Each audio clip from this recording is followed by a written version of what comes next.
مساء الخير، ازيكم جميعا؟ انا رينا من شركة سيرهم. النهاردة انا بقدم توين هاوس موجود في الهاي بارك في التجمع امتداد شارع التسعين. الارض معايا 350 متر والمباني حوالي 300 متر. قبل ما ادخل في ديتيلز، لو اول مرة تشوف القناة ما تنسيش سبسكرايب وتفعل زر الجرس عشان يوصلك كل جديد. انا النهارده معايا التوين 3 ادوار، ارضي اول روف. في بعض الفيلا اللي ما فيهاش روف على فكره في الهاي بارك تبقى ارضي اول بس، ودي بتبقى حجمها مختلف كمساحه يعني، او نماذج مختلفه. وانا النهارده بتكلم عن الديزاين او التصميم الكلاسيك. في الحقيقه التوين هاوس ده يا جماعه لقطه جدا دبل فيو، هتشوفوا معايا حالا بدون تشطيب للدفع كاش فعلا. ولكن ممكن دلوقتي انا دخلت حاجه جديده كده في الشركه، ان احنا نقدر نعمل انستالمنت وتقدر انك تستلم فوري. بس مطلوب من حضرتك بعض الاوراق من جهه العمل، ومطلوب ان انا اعرف السالري طبعا، علشان ده بناء عليه بنقدر نحدد قيمه القسط الشهريه. وان شاء الله بتقدر تشتري معانا البيت اللي حضرتك محتاجه. علشان نعرف السعر هنعمل اكتر من اتجاه نقدر نعرف بيه السعر. اول حاجه ممكن ناخد الفيديو واتساب، نبعت واتساب يترد علينا بالسعر. تاني حاجة ان احنا ممكن اسكرينا على 0313466237. تالت حاجة ودي اهم حاجة، الفيديو ده يوصل لايك 500 لايك مثلا، فانا ساعتها هقول السعر بشكل مباشر. رابع حاجة وهي الاهم، الويب سايت بتاعنا www.yourhome-ez.net. طيب يلا نروح نشوف التوين، اوعوا تروحوا في اي حتة، خليكم معايا.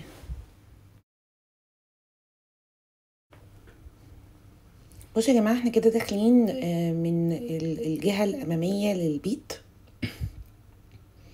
فأنا عندي هنا الجاردن أمامية وخلفية، فدي حاجة كويسة جدا جدا جدا. أنا كمان أنا في ظهر الكلاب هاوس، يعني حضرتك بتتمشى بس كده للكلاب هاوس علشان تدخل الكلاب هاوس.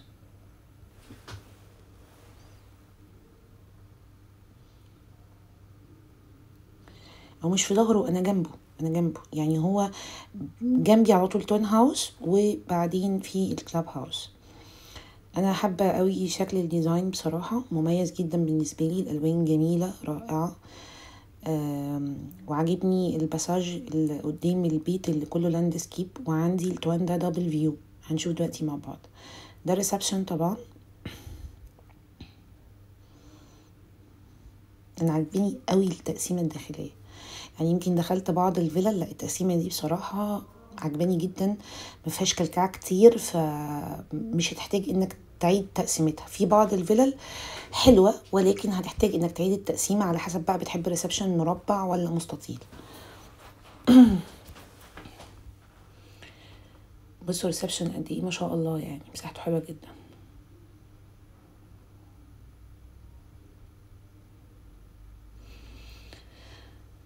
انا كده هدخل علشان نشوف المطبخ مع بعض، ونشوف الجست تويلت اللي هو ده جست تويلت، وده المطبخ. ما شاء الله مساحة عملاقة، الستات كلها بتحب المطابخ الكبيرة ومنورة كمان يعني.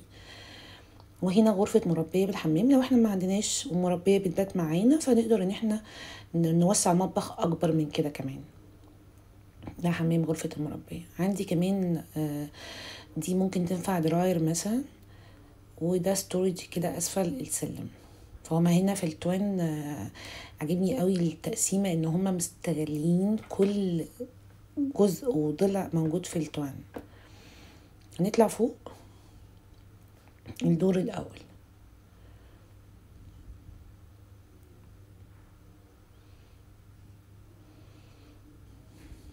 اول ما بنطلع في ليفينج روم، وقد يكون لو حد محتاج 4 غرف يقفل دي غرفة بطريقة بسيطة جدا. وهنا معانا دي الغرفة الماستر، وفيها بلكونة محترمة، يعني مش بلكونة يعني كمساحة يعني.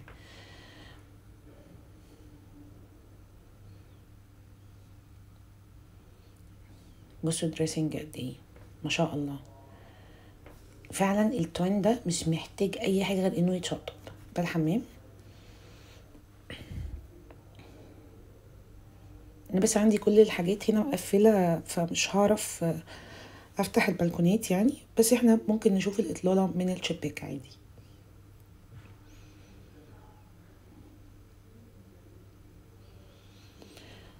هنخرج بقى ونكمل، وهنلاقي غرفتين تانيين، وهنشوف برضو الفيو عامل ازاي. ده حمام بيسرفز على الغرف المتبقية يعني. ودي تالت غرفة معانا لو هنضم الليفينج، ولو مش هنضمه هتبقى دي تاني غرفة معانا. شوفوا الإطلالة، بصوا المسافة بيني وبين الجار قد ايه، يعني بحاول اقرب الكاميرا علشان المسافة تبان، ببعدها واقربها. ودي هتكون رابع غرفة معايا.